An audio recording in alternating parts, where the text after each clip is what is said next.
നമസ്കാരം. വന്നല്ലോ വനമാല. എപ്പോൾ വരുമെന്ന് ഇങ്ങനെ കാത്തിരിക്കുകയായിരുന്നു. ഞാൻ അപ്പോഴേ ചൊല്ലിയാച്ചത് വരും വരും വരും. കാരണം ഇത് വന്നില്ലെങ്കിൽ അടുത്ത തെരഞ്ഞെടുപ്പിന് പണി കിട്ടും, 8ൻ്റെ പണി കിട്ടുമെന്ന് ഞാൻ പറഞ്ഞതാ. ഇപ്പോൾ വന്നല്ലോ. പിണറായി വിജയൻ ചേട്ടനും പിണറായി സർക്കാരിനും മുഖ്യമന്ത്രിക്കും PR വർക്ക് ചെയ്ത് കൊടുക്കുന്ന CPMന് വേണ്ടി PR വർക്ക് എന്ന കമ്പനി കണ്ടുപിടിച്ചിരിക്കുന്നു. അയ്യപ്പ സംഗമം നടത്തിയാൽ ഭൂരിപക്ഷ വർഗീയതയെ സ്വാധീനിക്കാം. അപ്പോൾ ന്യൂനപക്ഷങ്ങൾ ഇവിടെ ബഹളം ഉണ്ടാക്കും, ക്രിസ്ത്യാനികളും മുസ്ലിങ്ങളും ബഹളം ഉണ്ടാക്കും. അതുകൊണ്ട് കൊച്ചിയിലോ കോഴിക്കോട്ടോ ന്യൂനപക്ഷ സംഗമവും നടത്തുക. എത്ര മനോഹര മനോജ്ഞമായ നവോത്ഥാന കേരളം. ഇനി വേണ്ടത് ഇങ്ങനത്തെ പരിപാടിയല്ല.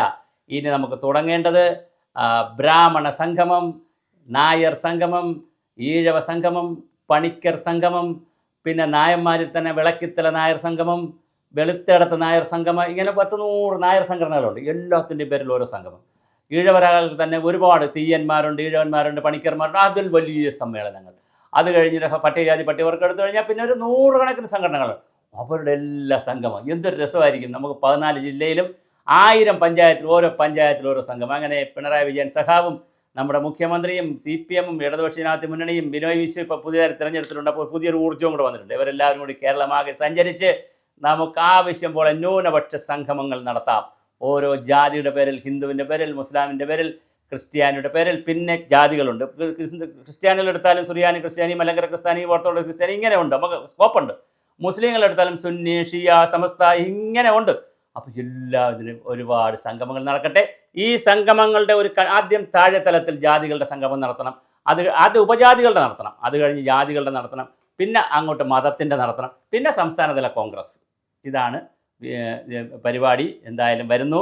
ന്യൂനപക്ഷ സംഘവും വരുന്നുണ്ട്. അപ്പോൾ പൊളിക്കും. കേരളം നല്ല അടിപൊളിയാണ്. അയ്യപ്പൻ്റെ വിഷമത്തെക്കുറിച്ച് പറയട്ടെ. ഹിന്ദുക്കളുടെ വിഷമം പറയാൻ വേറെ ഹിന്ദു സംഘവും വരും.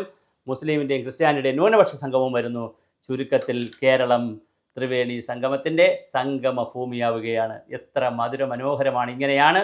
ഇങ്ങനെയാണ് ചെയ്യേണ്ടത്. ഇതാണ് ഗുരുദേവൻ പറഞ്ഞ, ചട്ടമ്പി സ്വാമികൾ പറഞ്ഞ, അയ്യാഗുരു പറഞ്ഞ, നമ്മുടെ നവോത്ഥാന നായകരെല്ലാം പറഞ്ഞ കേരളം ഇതാണ്. ഇങ്ങനെ ആയിരിക്കണം. ഓരോരുത്തരും ജാതിയുടെയും മതത്തിൻ്റെയും പേരിൽ വേർതിട്ടിരുന്ന് അവരവരെ കാര്യം ചർച്ച ചെയ്ത് പരസ്പരം പോരടിച്ച് അങ്ങനെ നമുക്ക് പുതിയ നവകേരളം സൃഷ്ടിക്കാം.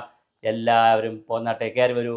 എല്ലാവരും കയറി വരൂ. നിങ്ങൾ അവിടെ അവരവരെ കോണറിൽ ചെന്നിരുന്നിട്ട് അവരവരെ ജാതിയെക്കുറിച്ച് അങ്ങോട്ട് പറഞ്ഞുകൊണ്ടിരിക്കുക.